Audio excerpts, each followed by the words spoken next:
sa lahat. Sa pool sa CCTV, ang pagtawid ng SUV na ito sa intersection sa Bantay, Ilocos Sur. Maya-maya pa, biglang dumating ang isang motor at bumangga sa sasakyan. Sa lakas ng impact, tumagilid ang sasakyan. Tumilapon naman ang rider at backride ng motorsiklo. Ang lagay ng mga nadisgrasya at iba pang detalye sa aksidenteng yan. Abangan. Live mula sa himpilan ng News 5. Simulan na ang balitaan dito sa Frontline Pilipinas. Magandang gabi Pilipinas sa ikalawang araw ng Mayo taong 2024. Kasamang buong pwersa ng News 5. Narito naman po ang Frontline na balita. Cedric Lee, Denise Cornejo at dalawang iba pa pinatulang guilty sa kasong serious illegal detention na isinampa ng actor-host na si Bong Navarro. Ang parusa habang buhay na pagkakakulong. Pamilya ni Cornejo, di inaasahan ang desisyon ng korte. Deputy Chief of Mission ng Philippine Embassy, ipinatawag ng Department of Foreign Affairs kaugnay ng panibagong pangaharas ng China sa mga barko ng Pilipinas. Sa gitna naman ng balikatan exercises ng Pilipinas at Amerika, French Navy gusto rin daw ng sariling balikatan kasama ang Philippine Navy. Daloy ng trapiko sa EDSA southbound lumala dahil sa pagsasara ng Kamuning flyover. Itinalagang alternate routes. Kumusta naman kaya? Silipin natin yan mamaya live. Lalaking lumalangoy sa dagat sa Antique, tinamaan ng LEC ng bangka sa isang fiesta. Patay! News 5 exclusive. Pagtangay ng isang lalaki sa nakaparadang electric scooter sa Makati sa pool sa CCTV. Graduating criminology student sa Lucena, Quezon, arestado matapos mang hold up ng convenience store at makipagbarilan sa mga pulis. Sa Frontline News Abroad, lalaking humabol sa tren sa India, nalagay sa panganib ang buhay nang bigla siyang mahulog. Sa Frontline Showbiz, bandang Orange and Lemons at aktres na si Francine Diaz nagparinigan nga ba matapos ang singitan issue sa isang concert sa Occidental Mindoro? At MMFF 2023 Best Actor at bagong-bagong kapatid na si Cedric Juan, showbiz frontliner natin mamaya. Guilty beyond reasonable doubt ang hatol kina Denise Cornejo, Cedric Lee at dalawang iba pa kaugnay ng kasong isinampa ng host na si Bong Navarro. Mabigat ang sintensya sa kanila na reklusyon perpetwa o habang buhay na pagkakakulong at pinagbabayad pa ng danyos. Nasa frontline ng balitang yan, si Gary De Leon, exclusive. Mula sa Taguig Regional Trial Court, eksklusibong nakuna ng News 5 na idiniretso sa Taguig City Police Station sina Denise Cornejo at Simeon Palmaraz o mas kilala bilang Zimmeraz ngayong araw. Nakaposas ang dalawa, pinipilit ko silang kuhanan ng pahayag pero hindi na sila nagsalita. Agad silang isinalang sa medical examination at police booking process. Kinunan na rin sila ng mugshots. Nangyari yan ng katigan ng korte si actor TV host Bong Navarro sa desisyon ng Taguig Regional Trial Court Branch 153 ngayong araw. Hinatulang guilty beyond reasonable doubt sina Cornejo, Raz Cedric Lee at Ferdinand Guerrero sa kasong serious illegal detention for ransom na isinampa ni Navarro. Ikinulong si Navarro sa condominium unit ni Cornejo noong January 2014. Doon siya tinakot at binugbog ng 3 pang akusado. Nangikil din daw ng 2 milyong piso para sa kalayaan ng actor-host. Ang lahat ng yan ay pasok sa kasong serious illegal detention for ransom na may parusang reclusion perpetua o habang buhay na pagkakakulong alinsunod sa batas. Dahil sa sentensyang yan, otomatikong kansilado ang bail bond ng mga akusado. Ibig sabihin, walang piyansa at agad din silang prinoseso para makulong. Pinagbabayad din sila ng 300,000 pisong danyos kay Navarro. Tanging sina Denise at Raz lang ang nakadalo sa promulgation ng Taguig RTC ngayong araw. Kaya sila pala ang naproseso. 3:00 ng hapon na isakay sa police vehicle ang dalawa. Nakasuot ng dilaw na t-shirt ng Taguig City Jail. Diretso sa Bureau of Corrections sa Muntinlupa si Raz. Habang sa Correctional Institution for Women sa Mandaluyong naman, si Cornejo. Iniutos naman ng korte na maglabas ng warrant of arrest kina Lee at Guerrero. May hold departure order rin laban sa mga ito, kaya hindi rin sila makakalabas ng bansa. Ngayong hapon, nakatanggap ng impormasyon ng Taguig Police na susuko na si Lee. Hindi dumalo sa promulgation si Navarro. Nagsampa ng kasong serious illegal detention for ransom ang actor TV host matapos siyang kasuhan ng rape at acts of lasciviousness ni Cornejo noong 2014. 2023, ibinasura ng korte ang lahat ng kaso laban kay Navarro. Nagbabalita mula sa Frontline, Gary De Leon, News 5. Magkahalong gulat at lungkot ang naramdaman ng pamilya Cornejo sa sentensyang ipinataw kay Denise. Personal na ikinwento sa akin ng lolo ni Denise ang kanilang naging reaksyon nang marinig ang hatol. Narito ang aking eksklusibong report. Kuha ang litratong ito bago basahan ng hatol ang modelong si Denise Cornejo para sa kasong serious illegal detention for ransom na isinampa ni Vong Navarro. Buo ang suporta kay Denise ng kanyang pamilya, ang kanyang nanay, kapatid at lolo. Nakapanayam ko ang lolo ni Denise na si Rod Cornejo at ikinwento niya sa amin ang naging reaksyon ng kanilang pamilya nang marinig ang hatol. Well, we're both shocked, very shocked because we didn't expect such a verdict. And of course, very sad to know that a member of our family will go to prison.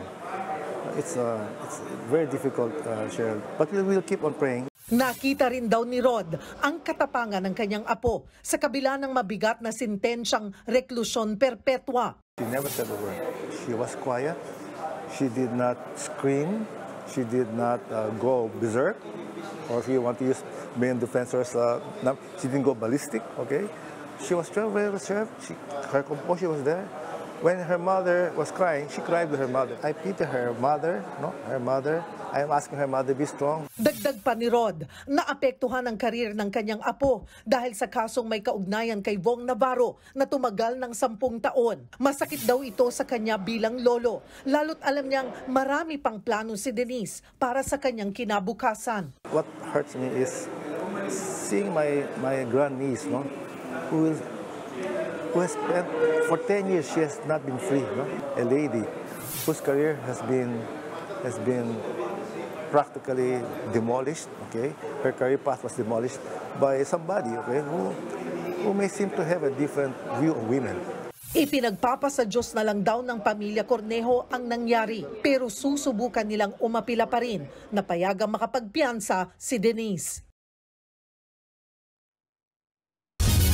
10 taong inintay at ngayon nakamit na raw ng aktor-host na si Vong Navarro ang hustisya. Halo-halo man ang emosyong nararamdaman, nangingibabaw naman daw ang kasiyahan sa aktor. Umaasa rin siyang dito na matutuldukan ang isyong ito. Nasa frontline ng balitang yan, si Maricel Halili. Sa wakas, justice has been served. Yan ang tugon ng kampo ng aktor na si Vong Navarro matapos hatulan ng Taguig Regional Trial Court na guilty sa kasong serious illegal detention ang negosyanteng si Cedric Lee, pati ang model na si Denise Cornejo at 2 iba pa. Ayon sa abogado ni Vong, ito ang hustisya na matagal nilang hinihintay. We do not think this is a misfortune. This is justice being done. And the accused bearing responsibility for the crimes they committed. Wala si Vong sa promulgation sa Taguig RTC kanina, pero agad siyang tinawagan ng kanyang mga abogado matapos i-anunsyo ng korte ang desisyon. Umaasa raw ang actor-host na dito na matutuldukan ang issue. He's very, very happy above all, but it's still parang there's a mixed feeling dito because it has been, ang tawag nito, roller coaster ride. Diba? So he's still assaulted by a lot of bad memories about what has happened. Taong 2014 nang sampahan ng kaso sina Cedric, Denise at 2 iba pa dahil sa ginawa umano nilang pangingikil at pambubugbog kay Vong. Pinalalabas daw kasi ng kampo ni Cedric na kaya nila pinadetain si Vong ay dahil nahuli siyang nire-rape di umano si Denise. Pero mismong korte na raw ang nagsabi, nakakapagduda ang komento ni Denise. Iba rin daw ang mga komento ni Denise sa mga nakita sa CCTV footage. The CCTV footages, for example, belie the fact that rape happened. Even if Denise Cornejo says, for example, na she was shocked, that is her testimony. She was shocked, she was crying, etc. But the CCTV footages actually belie it. She was not crying. She was even smiling. She was walking very slowly. Nakapagpabigat pa raw sa kaso laban kina Cedric at Denise ang serious physical injury kay Vong Navarro, kung saan kinailangan pa ng medical surgery ng aktor dahil sa tindi ng bugbog. Mabigat na ebidensya rin umano ang text messages ni Cedric kung saan hiningan niya ng ransom money si Vong. Sa ngayon, wala na raw pending cases kaugnay sa issue, maliban na lang sa apela ng kampo ni Denise at Cedric matapos silang hatulang guilty ng korte sa kasong grave coercion noong 2018.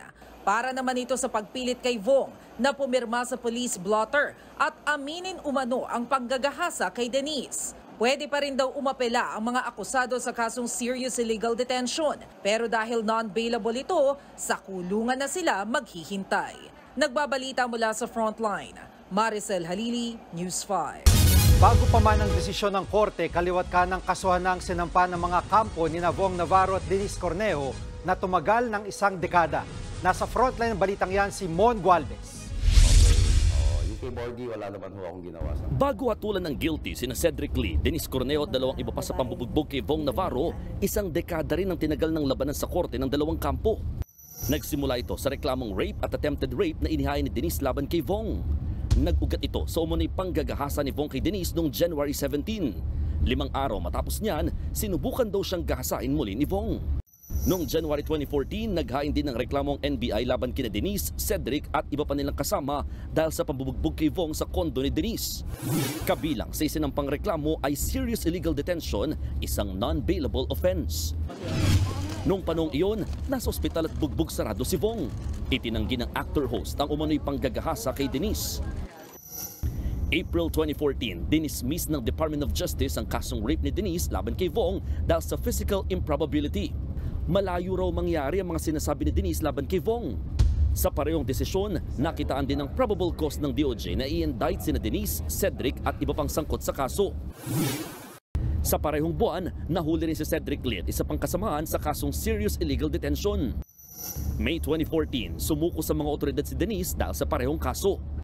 September 2014, nakalaya rin sina Denise, Cedric at iba pa matapos makapagpiyansa.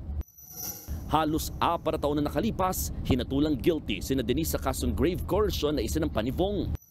2018 at 2020, naghain ng resolusyon ng DOJ para paigtingin ang pagbasura sa isinampang kaso ni Denise. Binaliktad naman yan ng Court of Appeals. Kasabay niyan, inatasan ng CA ang Taguig City Prosecutor na maghain ng kasong rape at acts of lasciviousness laban kay Vong. September 2022, sumuko si Vong sa NBI matapos maglabas ng arrest warrant ang korte laban sa kanya. Pansamantalang nakalaya si Vong noong December 2022 matapos payagang magpiyansa ng 1 milyong piso. February 2023, ibinasura ng Korte Suprema ang kasong rape at acts of lasciviousness laban sa aktor. May pagkakaiba raw kasi sa pahayag ni Denise sa mga isinampa niyang reklamo laban kay Vong. Ngayon naman, hinatulang guilty sina Denise dahil sa kasong illegal detention for ransom. Nagbabalita mula sa Frontline, Mon Gualvez, News 5. Nauwi sa trahedya ang masaya sanang pakontes sa piyesta sa Lawaan na Antique. Namatay ang isa sa mga kalahok ng tinamaan ng LEC na humaharurot na bangka habang lumalangoy. Nasa frontline ng balitang yan, si Hannibal Talete. Ayan na. Sila na guys, kukuha ng bibi. Masaya ang simula ng paglangoy ng mga lalaking ito sa dagat sa Lawaan Antique nitong Sabado. Para yan sa contest na paunahan makahuli ng bibe sa dagat sa Pamalaran Festival. Maya-maya, napadaan naman ang humaharurot na motorbangkang ito. Natamaan nito ang isa sa mga lumalangoy na si Henzel Buyko. Napahinto ang bangka nang mapansing may tinamaan siya. Habang nagtulong-tulong ang mga lalaki na iahon ang biktima, nagkalat ang dugo sa tubig. Isinugod sa ospital ang biktima pero idineklarang dead on arrival. Nahagip ng LEC ng bangka ang kanyang dibdib. Kwento ng kaibigan ni Boyko na si Ray Jan Bianson. Magkasama silang lumalangoy noon at nagulat na lang siya nang marinig ang malakas na tunog nang tamaan ng bangka ang kanyang kaibigan. Grabe ang kilas na, Tidya, 3 kabilog. Darawa sa irot, nagsara sa dagan, diyan gid natamaan sa dagan na. Malbaagid nga pilas ang puwak na nautod. Kinilala naman ang nagmaneho ng bangka na si Mark Michael Acosta. Ayon sa mga pulis, dadaong na sana si Acosta galing sa pag-iensayo para sa sasalihan niyang boat race. Iniwasan naman niya ang mga lumalangoy. Pero hindi niya napansin ang biktima. Yung victim po natin, ma'am, is nagsisumisid na galing siya po sa sisid. Ngayon, yun yung time na hindi niya nakita. So, akmang pag-ahon ng biktima natin is timing din po. Yun yung time na pagdaan niya. Kaya po yun, yung tumama yung ilisi sa kanya. Nakipag-areglo na ang nagmamaneho ng bangka sa pamilya ng biktima.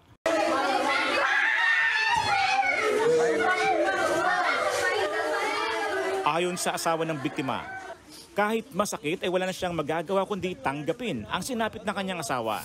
Nasaan ka man? Ano lang, nandiyan lang ka lang lagi sa tabi ko, sa tabi namin ng anak mo. Mahal na mahal kita yan. Nagpaabot naman ng tulong ang pamahalaang bayan ng Lawaan sa mga naulila ng biktima. Ipinatigil din ng LGU ang mga aktibidad ng Pamalaran Festival dahil sa trahedya. Nagbabalita mula sa Frontline, Hannibal Talete, News 5. Sa pool sa CCTV ang pagtangay ng isang lalaki sa nakaparadang electric scooter sa isang bahay sa Makati. Nasa Frontline ng balitang yan si Dave Abuel, exclusive. Naglalakad sa Barangay Pio del Pilar sa Makati ang lalaking ito nang masapul sa CCTV bandang alas 4 ng madaling araw nitong Sabado. Naka-shorts ang lalaki at may dalang sling bag. Maya-maya pumasok siya sa isang bahay. Sa kuha ng CCTV sa loob ng bahay, makikitang nagtakip siya ng kanyang muka nang mapansing nakatutok sa kanya ang kamera. Saka siya umakyat sa hagdan. Nagsombrelo. Ilang saglit lang, bumaba rin ng lalaki. Sa pagkakataong yan, may suot na siyang sombrero. 2 beses siyang sumilip sa labas. Tila naninigurong walang makakakita sa kanya. Galing. Maya-maya, tinangay na ng lalaki ang isang electric kick scooter na nakaparada malapit sa gate. Paglabas, sinakyan na ito ng lalaki na parang pag-aari niya. Ayon sa biktima, natsempohan ng lalaki na bukas ang gate kaya nagawa nitong makapasok. Sakto po kasi noon, may borders po kami na bumaba po, hindi po nilak yung gate. Buti ang swerte na lang is hindi niya pinasok yung mga room. Kasi yung isang room dito, yung sa kapatid ko, is naiwan din niyang open. 2 oras nang lumipas nang mapansin nilang nawawala ng scooter. Nang malamang nawawala ng scooter, agad namang dumulog dito sa barangay ang biktima. Ayon sa barangay, hindi nila residente ang lalaki at posibleng dayo lang sa lugar. Patuloy pang pinaghahanap ng mga opisyal ng barangay at mga pulis ang sospek. Nagbabalita mula sa Frontline, Dave Abuel, News 5. Nasira ng isang truck na kargado ng sako-sakong semento sa EDSA Tramo sa Pasay. Sa EDSA Ortigas naman, nakaidlip ang isang taxi driver kaya bumangga sa mga concrete barrier. Nasa Frontline balitang yan si Hannibal Talete. Wasak ang bumper at nakaharang sa EDSA Ortigas flyover ang taxing ito. Pasado alas 4 ng madaling araw kanina matapos bumangga sa concrete barrier. Kwento ng 70 anyos na taxi driver na si Lito Quenzler. Galing siyang BGC at pauwi na ng Novaliches nang mangyari ang aksidente. Aminado siyang inaantok habang nagmamaneho. Alam ko na inaantok na ako, kaya sabi ko kaya pa naman eh. Ito nga naligtasan ko yan eh. Pag lagpas ko dito, bigyan ng siguro napikitan ako at mga doon. Sandaling nagdulot ng pagbigat sa trapiko ang disgrasya. Agad namang dumating ang MMDA para hatakin ang taxi. Ligtas naman si Mang Lito dahil gumana ang airbag ng taxi. Pero problemado siya dahil mababawasan pa ang kanyang kita. Para pabayaran yan, pag lalabas kami, pag nag-boundary kami, iaawas yung anong partial lang. Nasira ang poste ng isang traffic sign at isang concrete barrier dahil sa aksidente. Ayon sa MMDA, posibleng maharap sa reklamong reckless imprudence, resulting in damage of public property ang taxi driver. Humarang din sa kalsada ang 10-wheeler na ito matapos masiraan sa EDSA Tramo sa Pasay pasado alas 10 kagabi. Nagtulong-tulong ang ilang lalaki para alisin ang mga karga nitong sako-sakong semento para mas madaling mahila papunta sa gilid. Ayon sa driver ng truck, galing sila ng sukat at maghahatid ng semento sa hardware sa Pasay. Nasira raw ang boogie pin ng truck o yung bakal na nagdudugtong sa mga gulong. Paatras po ako ng deliveran. Pagkatras ko po ng papunta ng desargaan, kumuha po ako ng buwelo para makadiretso. Pagkatras ko po ng pakanan, bigla pong lumagabog. Bali na bali po yung yung pinakang bugi. Nasa 600 sako ng semento ang karga ng truck. Tumagal din ng 1 oras bago naialis ang karga nito at naigilid sa kalsada. Naipasok din ito sa papuntahang hardware makalipas ang 2 oras. Natiketan ang truck dahil sa mga reklamong stalled vehicle at obstruction. Nagbabalita mula sa Frontline, Hannibal Talete, News 5. Natupok ang isang pagawaan ng mantika sa Lucena City, Quezon kaninang madaling araw. Sa aerial shot na yan, makikita ang makapal at maitim na usok na nanggagaling sa nasunog na oil mill. Umabot sa higit 6 na oras bago ito naapula. Nasa 25 million pesos ang halaga ng nasunog na ari-arian. Hindi pa matukoy ang sanhi ng apoy. Wala namang nasaktan. Katakot-takot na traffic ang hinarap ng mga motorista sa ikalawang araw ng pagsasara ng Kamuning Flyover sa Quezon City. Kaya may pagbabagong gagawin ng MMDA para maibsan ang traffic gaya ng pagbabawal sa mga motorsiklo sa service road. Live mula sa EDSA Scout Romeo sa Quezon City, nasa frontline ng balitang yan si Brian Basa. Brian, gaano katindi ang traffic dyan ngayong gabi? Julius, malapila ang mga sasakyang pumepreno sa bahaging ito ng southbound lane ng EDSA. Standstill ang traffic hindi lang ngayong rush hour, kundi buong araw dahil sarado nga ngayon ang Kamuning southbound flyover. Nag-embudo ang mga sasakyan sa bahaging ito ng southbound lane sa Kamuning kaninang umaga. Mula sa 5 lane, hindi na pinadaanan simula kahapon ang 2 lane mula sa Scout Borromeo hanggang bago magkamuning flyover. Kaya ang mga motorista sinalubong ng katakot-takot na traffic matapos ang holiday kahapon. Kanina, binisita ng mga opisyal at tauhan ng MMDA at Department of Public Works and Highways o DPWH ang ginagawang pagsasaayos ng Kamuning Flyover. 6 na buwang sarado ang bahagi ng tulay bilang paghahanda sa malakas na lindol o the Big One. Ayon kay MMDA Chairman Romando Artes, may dagdag adjustments na gagawin simula bukas para maiwasan ang matinding epekto ng pagsasara ng tulay. Ipagbabawal na sa mga motorsiklo na dumaan sa service road. Pwede silang dumaan sa mga alternatibong ruta. Unang inilatag ng MMDA ang ilang alternatibong ruta. Pwedeng dumaan mula EDSA Quezon Avenue southbound, kanan sa Panay Avenue, kaliwa sa Sergeant Esguerra, kaliwa sa Timog Avenue, saka kumanan sa EDSA Service Road. Pwede ring daanan ang Mother Ignacia, kaliwa sa Sergeant Esguerra, diretso sa 11th Jamboree, Pakamuning Road hanggang palabas ng EDSA. Dahil magdamagan ang repair sa Kamuning Flyover, papayagan na ring dumaan sa Service Road ang mga EDSA carousel bus. Aralin lamang po namin at baka i-divert na rin po namin sila sa Service Road once na around 11 or 12 midnight para po makatrabaho sila freely sa gabi pag completely sarado po itong Kamuning Flyover. Pasakit sa traffic ang epekto ng flyover closure. Ang mga motorista ngang naiipit sa traffic, inaabutan na rin ng gutom sa kalsada, kaya nag-i-stop over muna sila sa mga kainan bago ulit sumuong sa traffic.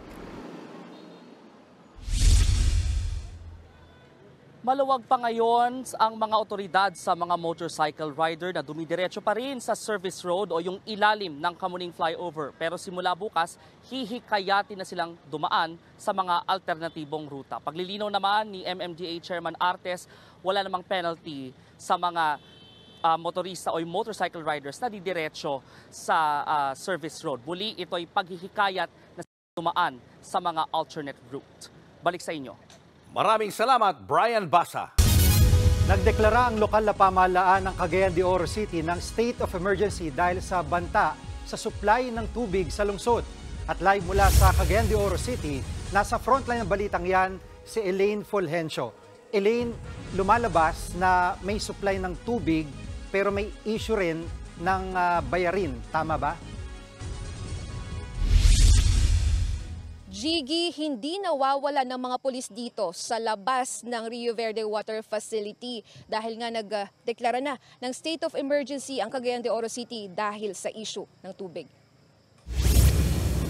Bantay sarado ngayon ang entrance ng Rio Verde Water Plant sa Cagayan de Oro City. Hinaharang nila ang posibleng pagputol sa supply ng tubig sa lugar. Ito'y matapos lumobo ng 400 milyong piso ang utang umano ng Cagayan de Oro Water District sa Cagayan de Oro Bulk Water Incorporated o COBI. Nasa ilalim ng Metro Pacific Water ang COBI na nagsusupply ng tubig sa Cagayan de Oro mula pa noong 2019. 4 na disconnection notice na raw ang natanggap ng COWD mula sa COBI dahil sa umano'y utang. Pero nanindigan ng Water District na wala silang utang sa COBI. May purchase order pa nga raw ang Water District na hindi sinita ng COBI. Walang objection na i-register yung ating COBI na kulang yung binayad nyo and so on. And ito din yung batayan sa pag-audit. So nang lumabas yung audit natin, wala tayong problema kasi nabayaran natin. Nanindigan din ng COWD na handa silang magbayad sa COBI kung mapatunayang may utang nga sila.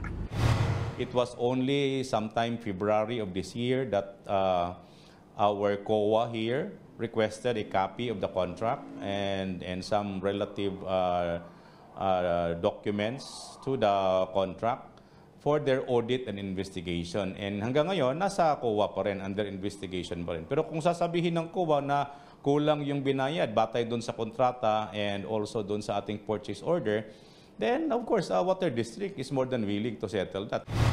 Sagot naman ng COBI, hindi commission on audit ang dapat tanungin ng COWD tungkol dito. TUA, being the regulator, and I think we was in a better position to give an opinion whether an increase in tariff is due. Kahapon, naglabas ng executive order si Cagayan de Oro City Mayor Clarix Uy para isailalim sa state of emergency ang syudad. Posible raw kasing magkagulo kung puputulin ang supply ng tubig. Ipinag-utos din niya ang pagbuo ng Special Task Force for Water Supply and Distribution para handa ang lugar sakaling matuloy ang disconnection notice ng COBI. May paliwanag naman ng alkalde sa pagpapadala ng mga pulis sa water facility ng Rio Verde. Nag-secure lang sila sa area.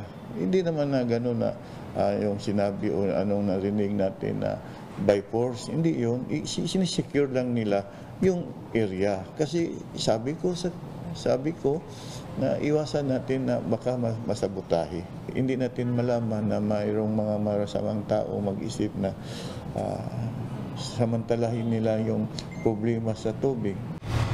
Nauna nang sinabi ng COBI na bahagi ng kasunduan nila ng COWD ang pagpapatupad ng dagdag singil kada 3 taon, pero hindi na raw nila dinagdag dyan ang interes o multa dahil sa pandemya. Gayunman, tila nagmamatigas pa rin ng COWD na hindi nila babayaran ang dagdag singil. Ngayon, pinangangambahan ng mga residente na posible silang mawala ng supply ng tubig. Napansin ng ilan na huminang presyo ng tubig sa kanilang mga bahay, kaya nag-iipon na sila ng tubig habang may supply pa. Nabalakagi ma'am, nababahala talaga kami kasi baka ngayong linggo ay mawawala na ang supply ng tubig dito sa amin. Kaya nananawagan sana kami na baka sakaling matulungan kami sa aming problema. Maging ang mga negosyante na umaasa sa tubig, apektado rin. Hindi lang worry ma'am, stress na stress. Siyempre, aside sa affected yung business namin, yung tubig din sa bahay, yung mga consumers namin. Minsan, umaabot kami dito alas 8 ng gabi.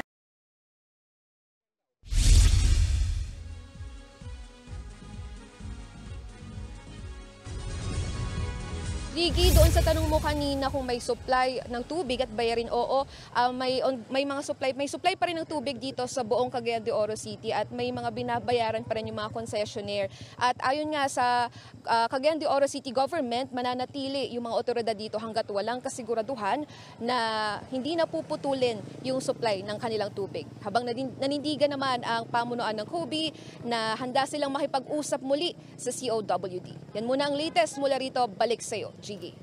Maraming salamat, Elaine Fulgencio. Susunod, SUV sa Ilocos Sur tumagilid matapos mabangga ng motorsiklo. 3 ang sugatan. Graduating criminology student sa Lucena City arestado matapos mang-hold up sa isang convenience store, nakipagbarilan pa sa mga pulis. At Bea Alonzo, nagsampa ng mga kasong cyber libel laban kina Christopher Min at Ogie Diaz. Abangan ang lahat ng yan sa pagbabalik ng Frontline Pilipinas.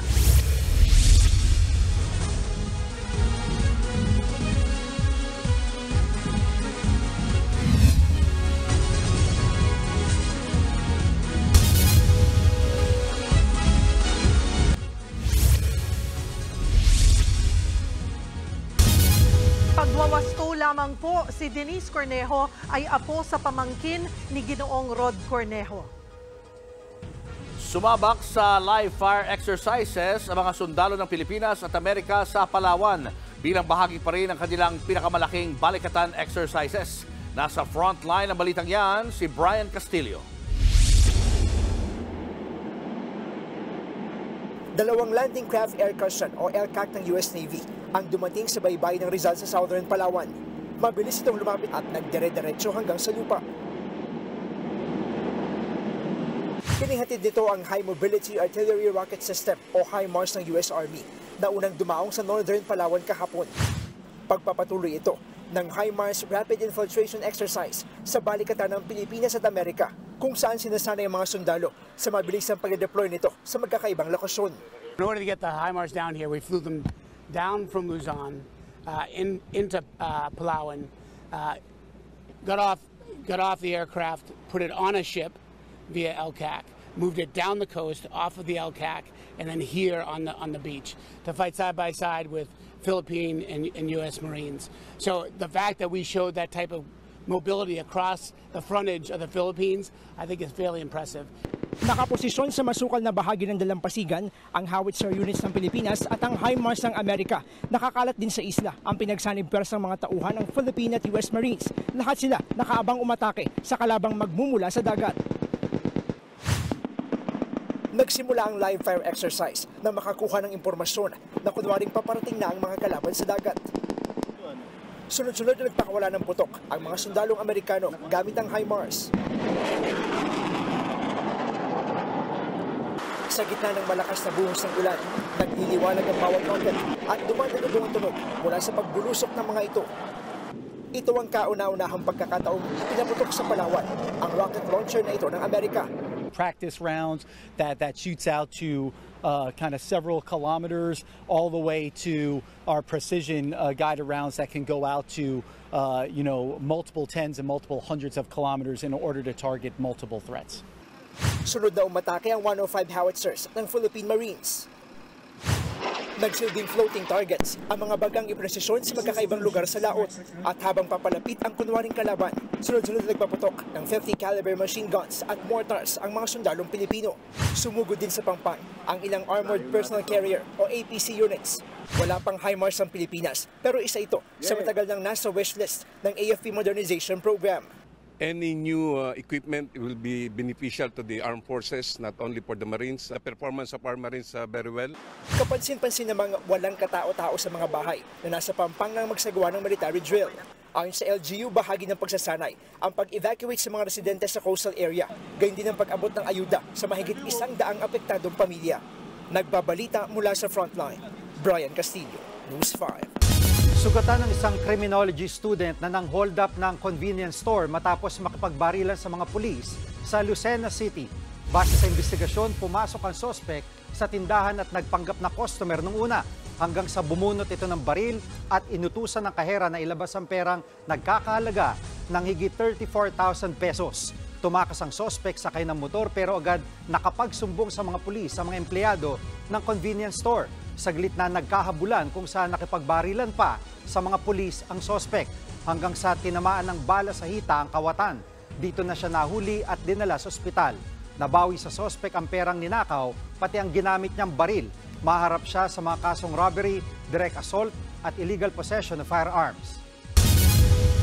Simula ngayong araw, alas 7 na ng umaga hanggang alas 4 ng hapon, ang pasok ng mga empleyado sa mga lokal na pamahalaan ng Metro Manila. Naibsan nga ba niya na ang traffic sa kalsada at pabor naman kaya dyan ang mga empleyado? Nasa frontline ng balitang yan, si Shyla Francisco. 5:20 pa lang ng umaga, umalis na ang Project Development Officer na si Noela Pelayo mula sa kanyang bahay sa North Caloocan papuntang Quezon City Hall. Simula kasi ngayong araw, 7 a.m. to 4 p.m. na ang pasok ng mga empleyado ng lokal na pamahalaan sa Metro Manila. Mas pinaaga kumpara sa dating 8 a.m. to 5 p.m. para makabawas daw sa traffic. Para malaman kung epektibo yan, sinabayan namin sa pag-commute si Noela. Mula sa bahay, sumakay siya ng tricycle. Pag ganito nag-tricycle ka na mas late, nata-traffic ka ba? Minsan po kasi minsan palabas pa lang dito sa amin sa may subdivision na traffic na rin po lalo pag may mga estudyante. Pero ngayon? Ngayon hindi siya ma-traffic. Kaya mas okay. Sumakay din si Noela ng bus. Siyempong walang masyadong pasahero kaya komportable siyang nakaupo. Maluwag din ang kalsada sa Fairview. Yun nga lang, madalas ang paghinto ng bus para punuin ng mga pasahero. Inaabot din ng halos 1 oras ang biyahe niya sa bus. Sumakay din siya ng jeep pagkatapos. At eksaktong 6:41 AM, nakarating siya sa Quezon City Hall. Ang buong biyahe, inabot ng 1 oras at 20 minuto. Kaunting diferensya kumpara sa 1 hour at 30 minutes hanggang 2 hours niyang biyahe noon. Pero para kay Noela, worth it pa rin naman daw dahil mas komportable ang biyahe at maaga rin siyang makakauwi. Feeling ko po mas okay po yung uwi ng 4 PM kasi mas konti po yung kasabay. Kasi dyan po sa sakayan po namin, hindi lang po City Hall yung sumasakay. So meron din pong mga other offices na dyan din po yung sakayan. So kung wala po kami masyadong kasabay, feeling ko mas okay po, mas makakasakay ako agad ng 4 PM. Bukod sa kanya, approve din daw ito sa mga may transaksyon sa City Hall. As early as 7 o'clock, ang ganda yun eh. Kasi sa panahon ngayon, ang init eh. Kasi yung 8, ang bilis 9, mainit na. Kahit naman in-adjust yung pasok ng mga empleyado sa mga lokal na pamahalaan ng Metro Manila, seserbisyohan pa rin lahat ng kliyente at mananatiling bukas ang mga frontline offices kabilang yung may mga transaksyon sa pagbibigay ng tulong at permit hanggang alas 5 ng hapon. Giit ng Metro Manila Council, pansamantala lang daw ito hanggang masanay ang publiko at ang skeletal workforce sa piling departamento. Lampas 5 PM pa rin naman ang operasyon ng mga mahalagang serbisyo tulad ng City Disaster Risk Reduction Management at Traffic Enforcers. Sa taya ng MMC, nasa 112,000 LGU employees ang makikinabang sa pinaagang schedule. Hindi naman po yan lahat traversing EDSA. So yung kanya-kanyang mga lugar natin, mga kalye natin, ay hindi ngayon sasabay yung more than 100,000 employees. We are reducing the volume of vehicles pag rush hour. But again, hindi naman ibig sabihin magiging rush hour ngayon yung 1 hour earlier. No? Nagbawas lang tayo ng mga sasakyan dun sa mismong traditional rush hours. Pero ang Valenzuela LGU, susubukan daw muna ito sa piling government offices. Di naman daw kasi nakakaapekto sa traffic ang mga empleyado nila dahil halos lahat sa kanila nakatira malapit sa City Hall. Ine-engganyo naman ng Metro Manila Council ang mga national offices at agencies sa Metro Manila na subukan din ang pinaagang working hours. Nagbabalita mula sa Frontline, Shaila Francisco, News 5. Ramdam na ng ilang commuter ang kakulangan sa jeep matapos mapaso ang deadline sa PUV consolidation. Ang ilang tsuper naman na hindi nagpa-consolidate, tuloy pa rin ang pagbiyahe kahit tinuturing na silang kolorum. Nasa frontline ng balitang yan si Gerard de la Peña. 2 araw na mula noong deadline ng franchise consolidation ng mga PUV, pero tuloy pa rin ang kilos protesta ng grupong Manibela sa iba't ibang bahagi ng Metro Manila. Tigil pasada ang marami sa kanilang miyembro. Isa itong lambingan bridge dito sa bandang Santa Ana sa Maynila na napili ng Manibela bilang kanilang strike center o kung saan sila magsasagawa ng kilos protesta. Reklamo nila kaninang umaga ay pinaalis ng mga otoridad yung kanilang mga miyembro dito, bagay na itinatanggi ng pulisya. Tila ramdam naman ang tigil pasada sa Pasig.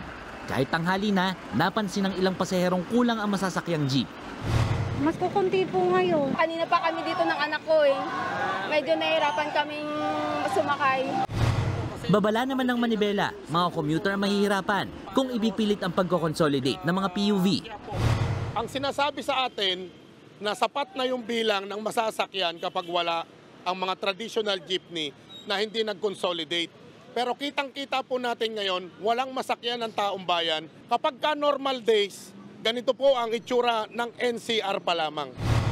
Kung transport strike ang ginawa ng Manibela, balik naman sa pagbiyahe ang mga jeep na biyaheng Pasig-Taguig kahit hindi naman sila nagpa-consolidate.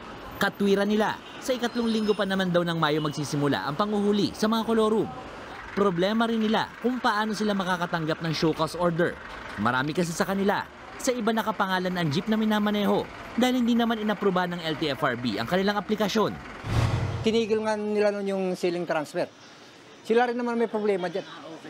Ngayon, nagbukas sila ulit, na pwede nang ilipat yung pangalan mo diyan sa jeep na nabili mo. Pero bakit ko pa ililipat sa pangalan ko yung jeep kung mapipisaw din naman ako? Di ba pinagkapiraan lang ako ng gobyerno? Sagot naman ng LTFRB, inaayos pa nila ang guideline sa panguhuli ng mga kolorum na jeep. We're giving this those who did not join the industry consolidation 15 days to wind up their business, meaning to say to stop going to the streets and for the transition period po. So wala pa po kaming binibigay. Sinabi na ng LTFRB na nagsimula na silang sumulat sa mga operator na hindi sumali sa mga kooperatiba at korporasyon. Nakahanda na rin daw ang impounding area sa Tarlac para sa mga mahuhuling kolorum na jeep. Nagbabalita mula sa Frontline, Gerard de la Peña, News 5. Showbiz, eto na nga! Mga kapatid, eto na nga ang mga maiinit na showbiz balita ngayong Martes. Naghain ng mga cyber libel complaint ang aktres na si Bea Alonzo laban sa mga showbiz columnists na sina Christy Fermin at OG Diaz. Sa Quezon City Prosecutor's Office, 3 reklamo for cyber libel ang isinampa ng kampo ni Bea. Nag-ugat ang reklamo sa mga umano'y maling impormasyon tungkol sa aktres na napag-usapan sa online show ng 2 showbiz columnist. Damay sa mga reklamo ang mga co-host ni Fermin at Diaz. Sa pinadalang mensahe sa News 5 ng kampo ni Bea, sinabi ni Attorney Joey Garcia na matagal nang tiniis ng aktres ang mga malisyosong tirada sa kanya. Pero may limitasyon din daw ito. Giit pa ng kampo ni Bea, ito ang kauna-unahang beses na papalag si Bea laban sa mga nagpapakalat ng fake news para siya'y sirain. Wala pa namang tugon tungkol dito ang kampo ni Diaz. Bukas, inaasahang magsasalita tungkol sa issue si Fermin sa kanyang programa sa 1PH na Christy Ferminit.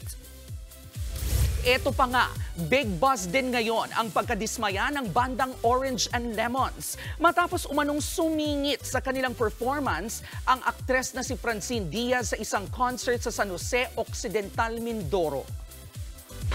Palakpakan po natin, Miss Francine Diaz! Magandang gabi, San Jose!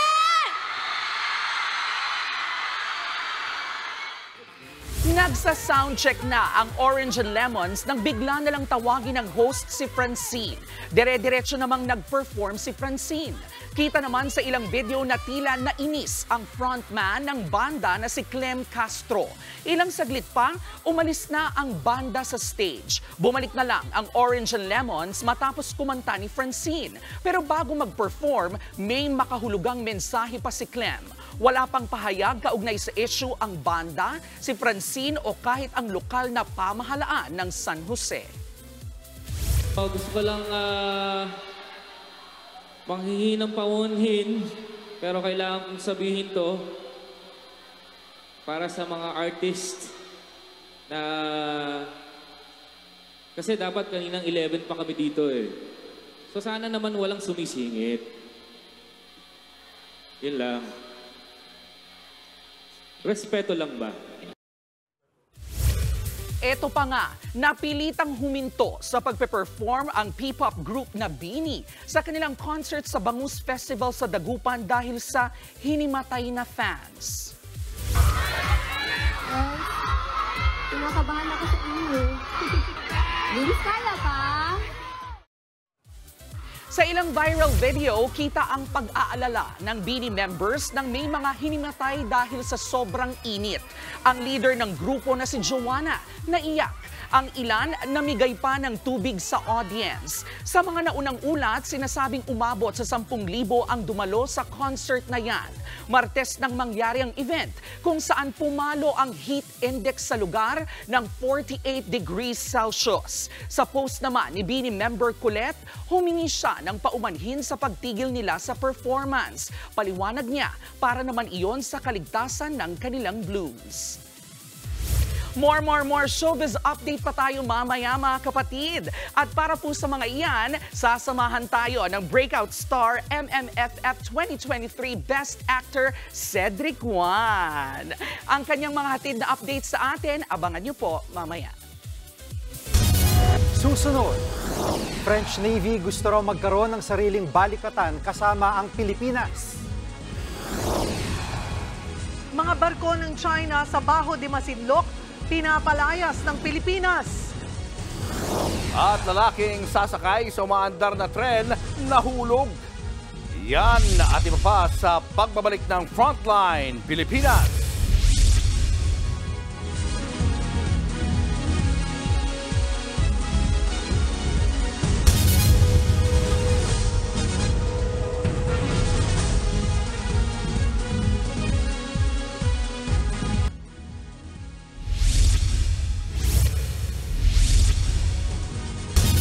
Tinatawag ng Department of Foreign Affairs ang opisyal ng Chinese Embassy dahil sa pag-water cannon ng China sa mga barko ng Pilipinas noong Martes. Pumalag ang DFA sa harassment, pagbangga, pagharang at pagbuga ng water cannon ng China Coast Guard at Chinese Maritime Militia vessels. Bukod dyan, pinaalis na ng Pilipinas sa mga barko ng China sa Baho de Masinloc at paligid nito. Sinabi rin ng DFA na napinsala ang mga barko ng PCG at BIFAR sa agresibong pambubomba ng tubig ng China. Ayon sa PCG, posibleng umabot ng 2 hanggang 3 milyon ang pinsala sa kanilang barko. Gobyerno pa raw ang sasagot sa gastusin sa pagpapagawa nito. Kabilang sa nasira sa BRP Bagakay ang LED screen display, satellite compass, canopy at railing ng barko. Pagdating po kanina, nire-repair na po siya.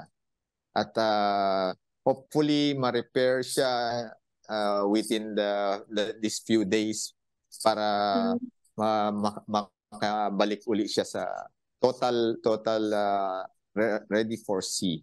So ipapacheck po natin kung may damage dun yung isang antena at kung makaka-apekto po dun sa navigation ng barko. Gusto raw ng France na magsagawa ng sariling bilateral exercise kasama ang Philippine Navy. Ang French Navy naman na kasali sa balikatan ng Amerika at Pilipinas, ipinakita ang galing sa pagresponde kung may sumalakay na kalaban sa barko. Nasa frontline ng balitang yan, si Rainiel Pawid. We know this part is clear. We don't know what's waiting in front of us, right? So we go in, come all the way up. Umaga na magsimula ang briefing formation ng Philippine at French Navy. Ang kanilang pakay, mahuli ang mga sumalakay sa loob ng French naval ship na Vendémiaire. Magsisilbing lookout ang Philippine Navy habang French Navy ang lulusob sa loob ng barko. Nang makarating sa flight deck hangar, nahuli nila ang isang bandido. Pinadapa ito at pinusasa ng kamay. Ang lahat ng yan bahagi lang ng visit, board search and seizure drill ng Philippine at French Navy sa West Philippine Sea. Matapos ang drill, nagpabot ng intensyon ng French Navy para sa eksklusibong naval drill kasama ang Pilipinas. According to them, this will not be the last time they will be joining us. They also wanted to have their own bilateral exercise with us, not just during balikatan exercise. Sa tingin ng Philippine Navy, mission accomplished na maituturing ang mga balikatan drill dito sa West Philippine Sea. Isa sa mga pinalakas nilang naval skills, ang search and rescue operation na specialty ng French counterparts. The main objective of the exercise is to enhance interoperability. And because of the scenarios that were given, we were able to know our strength and weaknesses to improve interoperability. Nitong Miyerkules ng hapon, umikot din sa West Philippine Sea ang French Navy sakay ang rubber boat. Parte ito ng maritime monitoring sa pinag-aagawang teritoryo. Nakarating na nga rito sa West Philippine Sea Balikatan area ang isang barko ng Philippine Coast Guard sa aking likuran. Yan ang BRP Cabra. Ang kanilang pakikilahok bahagi pa rin ng search and rescue operations advancement skills, lalo't sila lagi ang puntirya ng mga water cannon ng Chinese vessel sa loob pa mismo ng ating teritoryo. Nagbabalita mula sa frontline, Rainiel Pawid, News 5.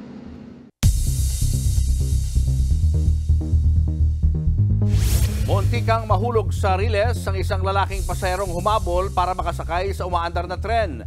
Ang insidenteng yan nakuhanan ng video. Alamin sa Frontline Report ni Maricel Halili.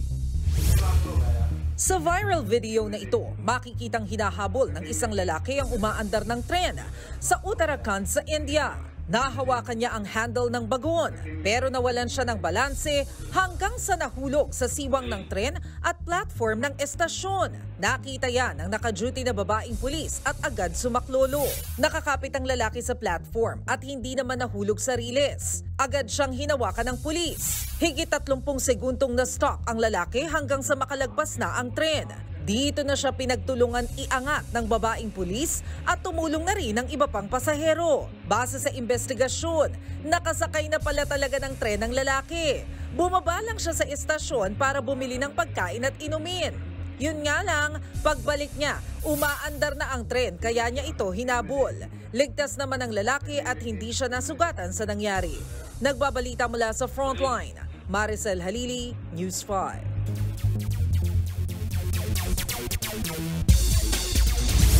What's up mga kapatid? Na-eliminate na ang Los Angeles Lakers sa playoffs pero ang pinakamalaking tanong, anong plano ni King LeBron James sa off-season? May choice si James i-test ang free agent market or pwede naman niyang kunin ang kanyang $51.4 million player option sa kanyang final year ng kontrata. Isa rin siyempre sa kanyang choices ang pag-retire pero ayaw muna niya i-address ang issue sa kanyang pinaka-recent interview. Maraming sports betting site naman ang nag-release ng kanyang potensyal na mga destinasyon kung umalis siya ng Lakers. Usap-usapan ng pag-team up nila ni Steph Curry sa Golden State Warriors. Nababanggit din ang kanyang homecoming uli pa Cleveland o kaya dun siya sa Big Apple maglaro para sa New York Knicks. Siguradong isa yan sa mga tututukan ng mga basketball fans pagpasok ng off-season. Sa ongoing NBA playoffs, tinambakan ng Dallas Mavericks ang Los Angeles Clippers 123-93 para makakuha ng 3-2 lead sa kanilang Western Conference First Round Series. Dikitan pa nung first quarter pero dumiin ang Mavs nung second and third para kumuha ng 73-50 lead. Hindi na nakahabol ng Clippers lalo na at tuloy-tuloy ang pagdomina ni Luka Doncic. Natapos ang superstar na may 35 points at 10 assists para pangunahan ang kanyang koponan. Babalik ang serye papuntang Dallas at may pagkakataon ng Mavs mag-advance na sa next round. Sa East naman, tinapos na ng Boston Celtics ang kanilang serye kontra Miami Heat pagkatapos ng isang 118-84 Game 5 win. Nagtala ng 25 points each si Derek White at Jaylen Brown habang nag-ambag naman ng 16-12 si Jason Tatum. Makakatapat ng Celtics ang mananalo sa serye ng Orlando Magic at Cleveland Cavaliers sa next round. Huwag kayong alis mga kapatid, sports pa tayo mamaya. Susunod, makulay at engrandeng selebrasyon ng Sampaguita Festival sa San Pedro, Laguna. Nagsimula na. Dia Wurtzbach binigyan ng prestigyosong Fashion Award sa Dubai. At sa hit series na Can't Buy Me Love, Snoop nagtapat ng kanyang feelings kay Irene. Paglalabang kita sa mama mo, sa papa mo, kahit sino pa yan. Mahal na kita eh. What? What did you say? Yun lang, bungol. Tutok lang mga kapatid, magbabalik pa ang Frontline Pilipinas.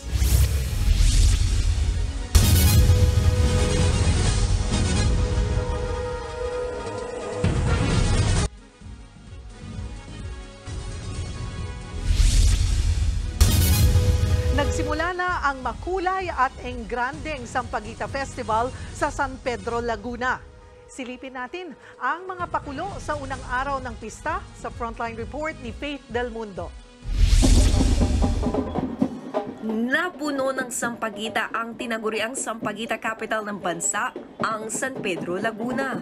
Kahapon lang pumarada ang makukulay at bonggang floats na puno ng Sampaguita. Merong manok na sinabitan ng Sampaguita.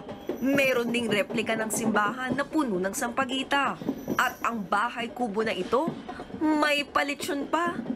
Imbes na cherry blossoms, naging Sampaguita blossoms ang nilagay sa Japanese steam float na ito. Ayon sa lokal na pamahalaan, layo nitong festival na makilala pa ng marami ang Sampaguita. Binabalik po natin yung tradisyon na we celebrate Sampaguita as one of our sources of income ng mga kababayan po natin. Ito po is an inspiration from Panagbenga. Baguio po is they have the Panagbenga, yung flower festival po nila.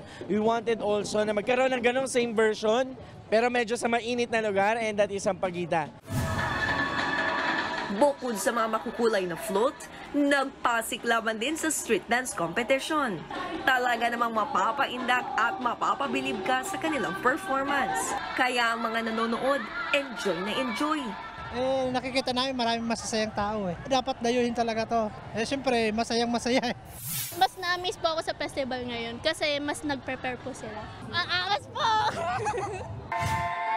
Bukod dyan, magkakaroon din ng Agos ng Musika Concert sa May 4 at Sampaguita Festival kung saan paparada ang cute na fur babies. Nagbabalita mula sa Frontline, Faith Del Mundo, News 5. Showbiz, eto na nga! Mga kapatid, eto na nga, inilunsad na ang pinakabagong kapatid artist pool na Media Quest Artist Agency o MQAA. At kabilang sa mga buenamanong big star ng agency, ang multi-talented at 2023 MMFF Best Actor na si Cedric Juan. Nasa frontline ng balitang yan, si MJ Marfori. It's about time! Matapos tumabo ng award sa nakaraang MMFF, pag-produce ng mga dekalibreng pelikula, successful concerts, at Korean superstar fan meet.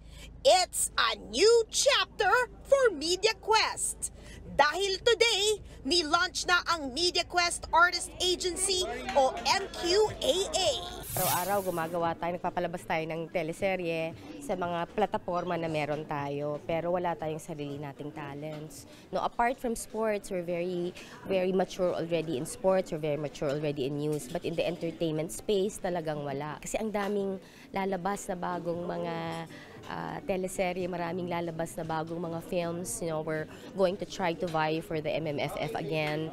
And it would be really, really good kung talents na natin, yung nagfu-fuel doon sa mga palabas na yon. We are supported by the group of many platforms.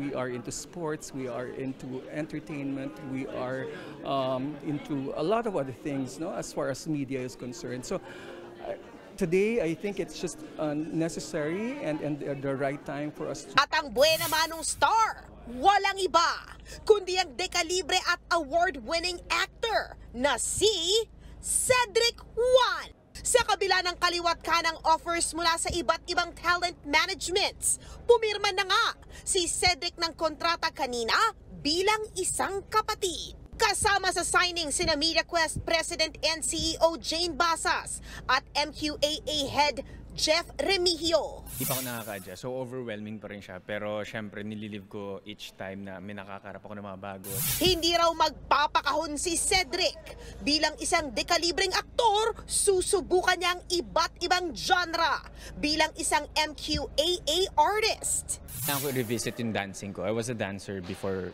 bago ako maging actor.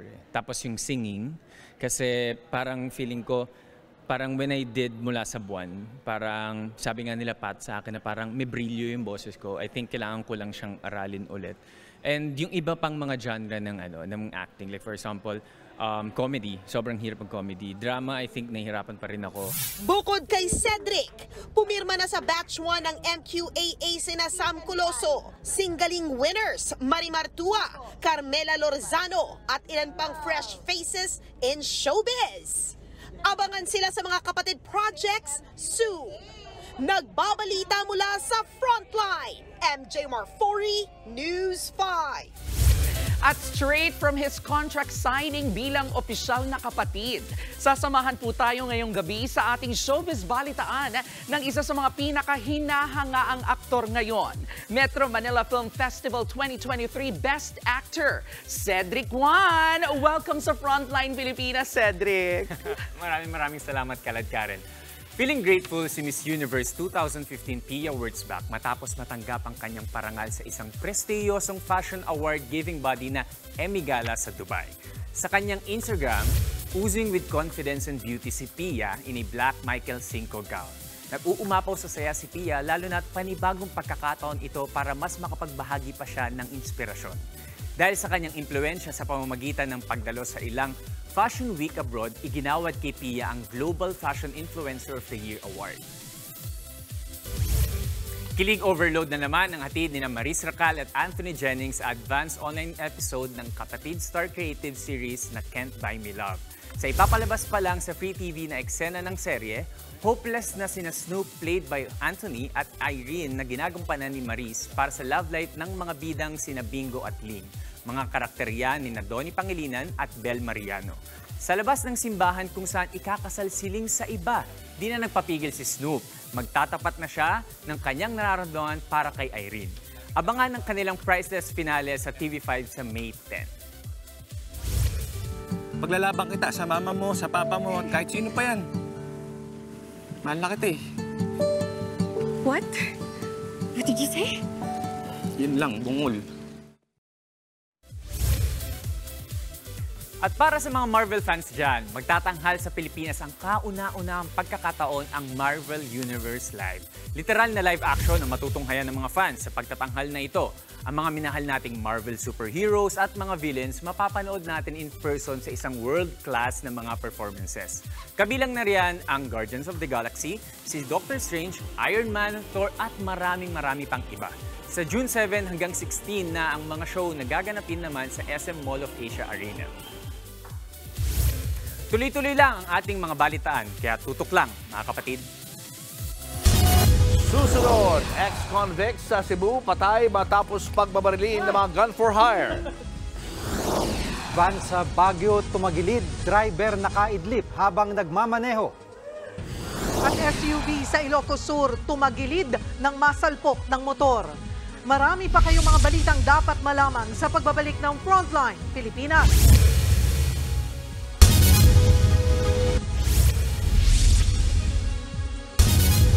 Patay ang isang lalaki matapos pagbabarilin sa loob mismo ng kanyang bahay. Ang mga suspect konektado umano sa ilegal na droga. Nasa frontline ng balitang yan si John Aroa. Bulagta sa sahig habang nagkalat ang dugo. Ganyan nadatna ng mga otoridad ang 35 anyos sa si Edmondo Dayaw sa loob mismo ng kanyang bahay sa barangay Mambaling, Cebu City kaninang madaling araw. Ayon sa mga otoridad, 2 armadong lalaki ang pumasok sa bahay ng biktima saka siya pinagbabaril. Dead on the spot si Dayaw matapos siyang tamaan ng 2 bala sa ulo at dibdib. Ayon sa mga pulis, may mga testigong nakakita sa mga suspect matapos ang pamamaril. Tumugma naman ang kanilang itsura sa listahan ng mga gun for hire na hawak ng Cebu City Police. Tumanggi muna silang pangalanan ng mga ito.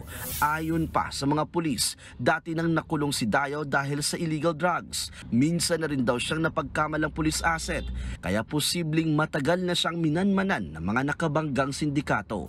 Mali siya dati niya dinitirahan doon sa Talisay kasi may threat na. Tapos lumipat siya dito, parang nasundan siya ng 2 gun for hire.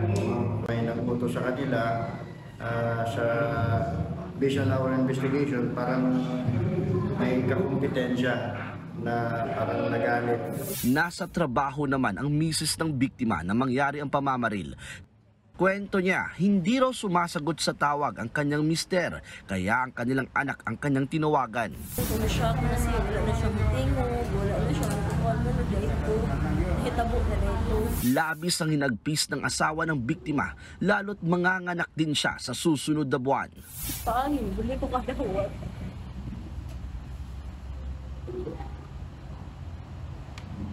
Kasi badlungon ko, one day ko, dati ko na ako. Naulila ni Dayaw ang 2 pa niyang mga minor de edad na anak. Patuloy ang pagtugis sa mga gunmen. Nagbabalita mula sa Frontline, John Arua, News 5. Sinunog ang 80 milyong pisong halaga ng marijuana sa Tinglayan, Kalinga. Nadiskubre mga ito sa magkahiwalay na plantasyon sa sitio Lokong noong Lunes at Martes. Wala namang naabutan na cultivator ng marijuana sa mga taniman. Samantala, nasabat ang 3.7 million pesos na halaga ng marijuana sa buy-bust operation ng PIDEA sa La Trinidad, Benguet. Nasa kote ang 2 magsasaka na nagbebenta umano ng marijuana. Maharap sila sa kasong paglabag sa Comprehensive Dangerous Drugs Act of 2002. Tumagilid ang isang van sa Baguio City. Ang driver nakaidlip habang nagmamaneho. Pasado 2:00 ng madaling araw kahapon nang madisgrasya ang van sa kahabaan ng Outlook Drive. Sugatan ang lalaking driver na agad dinala sa ospital. Galing ang van sa Itogon at papunta sa Baguio City nang maaksidente. Muntik pang madaganan ng van ang isang bahay sa gilid ng kalsada.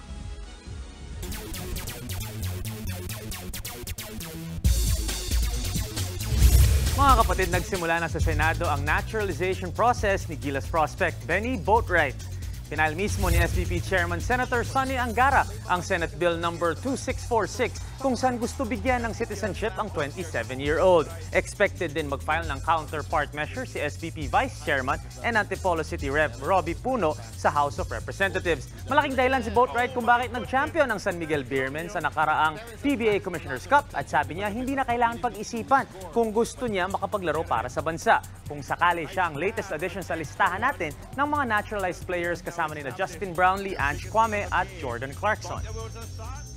Sa PBL, buhay pa ang finals hopes ng Creamline Cool Smashers pagkatapos talunin ng Petrogas Angels in 4 sets sa ongoing All-Filipino Semis.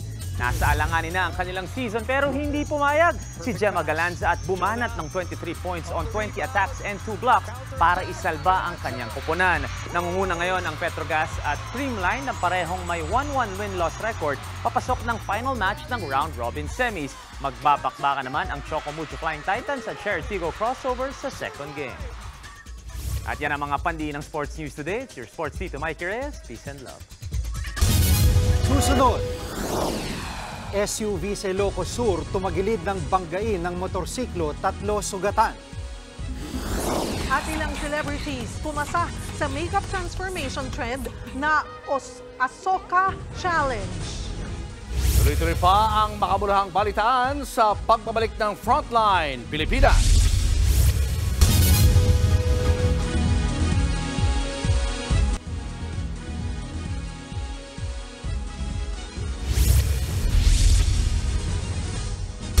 Tumagilid ang isang SUV matapos itong mabangga ng isang motorsiklo sa Ilocos Sur. 3 sugatan kabilang ang isang rider na nabalian ng kamay. Nasa frontline na balitang yan si Gerard de la Peña. Sa kuha ng CCTV sa Barangay Puspu sa Bantay, Ilocos Sur kagabi, may kita ang SUV na ito na patawid sa intersection sa National Highway. Maya-maya pa, biglang dumating ang isang motor at nasa pulang SUV. Sa lakas ng pagbangga, tumagilid ang SUV. Tumila po naman ang driver at angkas ng motorsiklo, nabalian sa kamay ang rider. Hinihinalang nagka-fracture naman sa balikat ang kanyang back ride. Sugatan din ang driver ng SUV. Agad silang isinugod sa ospital at patuloy pa nagpapagaling. Yung naka-SUV, mayroong pagkabilis, hindi na antisipa yung pagtawid niya, hindi yung nakamotor, hindi na antisipa yung pagkabilis niya, hindi niya nakuha yung pagtawid ng SUV. Ayon sa mga otoridad, accident-prone area ang lugar. Wala kasing stoplight sa intersection, kaya dire-diretso ang takbo ng mga motorista. Kunting precaution lang po, dapat drive safely. Hanggat maaari, kung hindi na kaya mag-drive, pwede namang gilid para mag-slip. Mag-uusap pa raw ang mga sangkot sa aksidente kung mag-aaregluhan sila o mauuwi sa pagsasampa ng kaso. Nagbabalita mula sa Frontline, Gerard de la Peña, News 5. Patay ng barilin sa ulo ang isang binatilyo sa Cebu City. Galing siyang computer shop nang biglang tambangan kasama ang 3 pa niyang kaibigan. Nasa frontline ng balitang yan, si John Aroa. Duguan at nakasubsob sa gilid ng e-bike ang 17 anyos na binatilyong ito sa Barangay Sambag 1, Cebu City kaninang madaling araw. Kinilala ang biktimang si Leopoldo Rambo Dawa. Sa gilid ng kalsada, napahiga ang nagluluksang pamilya. Ayon sa mga otoridad, tinambangan ng 3 lalaking nakamotorsiklo si Dawa. Pauwi na sana ang biktima galing sa computer shop kasama ang 3 pa niyang kaibigan na minor de edad habang sakay ng e-bike na minamaneho ng biktima. Dito na sila pinagbabaril ng mga hindi pa nakikilalang suspect. As per sa isang witness natin and also kasama ng victim natin is before nangyari yung incident, nagsabi daw yung suspect na nganong bati lain magkagtabis to. So in our language is bakit masama yung tingin mo? And after that, doon na nangyari yung pamamaril. Dead on the spot si Dawa matapos tamaan ng bala sa ulo. Sugatan at nagpapagaling naman sa ospital ang isa niyang kaibigang tinamaan sa tiyan, habang ang isa pa ay nakaligtas. Patuloy namang nangangalap ang pulisya ng mga karagdagang CCTV footage mula sa computer shop at sa lugar na posibleng dinaraanan ng mga sospek. Inaalam pa ang posibleng motibo ng pamamaril. As of now, sir, ang tinitingnan nating motives is either baka po dahil ito sa drugs or baka dahil ito sa gang war kasi mga bata, or possible din po na may mga prior na hindi pagkakaintindihan itong grupo na mga binaril din sa tsaka din po yung namaril. Tumanggi na magbigay ng pahayag ang pamilya. Isa sa ilalim sa autopsy ang bangkay ng biktima. Nagbabalita mula sa frontline, Jan Arua, News 5. Hit ngayon. Share nyo doon. Excited ako. Oo nga. Talaga, no? Pangmalakasan kasi ito, itong makeup transformation trend online na Ahsoka Challenge. Ang ilang celebrities, kanya-kanyang flex ng kanilang creativity sa inilabas nilang entry. Ito na nga, silipin na natin yung mga kumasa sa Ahsoka Challenge sa Frontline Report ni Laila Pangilinan.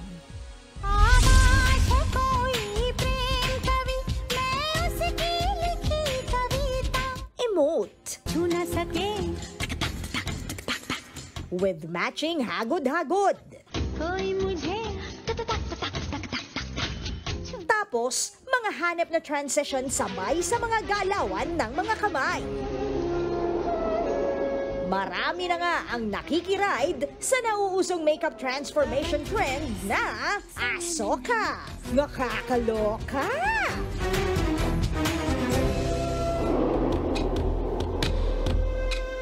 Ang paandar na ito, sinasabing hango sa Indian film na Ahsoka noong 2001. Diyan nag-hit ang kantang San Sanana na ibig sabihin ay quickly.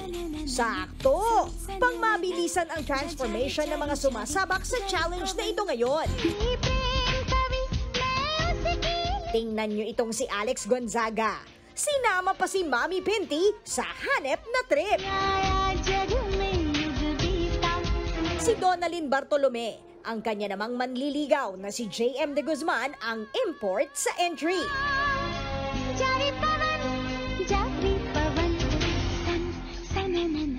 In fairness, Havey! Pero kung Havey na entry lang din naman, go na, Chad Kinis! Ilaban mo yan!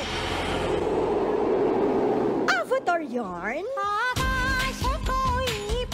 Basta talaga kakulitan. Tayong mga Pinoy, hindi nauubusan. Pero kung for the good vibes naman, go mo na yan!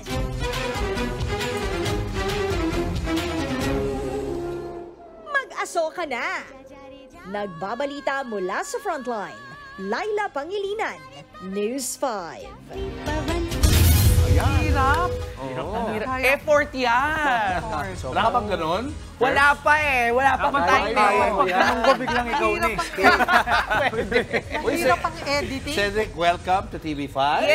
Kapatid, certified. Ayan, our very first. Pero sabi mo, di ba magaling kang sumayaw? Baka pwede natin gawin ito. After ng news, after news. O magaling na lang kumanta.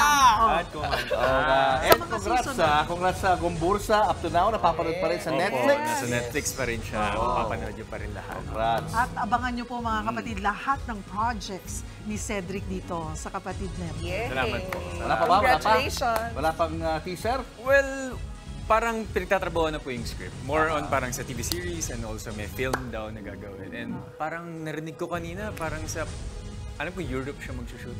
Wow! Sama kami ha? Pwede kami mag-report na. Congrats! Pwede mag-live doon ha? Pwede mag-live. Pwede daw. Good luck ha, Cedric. Good luck, Cedric. Thank you guys. Thank you. At yan ang mga balita at impormasyong dapat niyong malaman sa araw na ito. Mga balita para sa may alam at may pakialam. Kami ang inyong mga kasangga sa Frontline Pilipinas.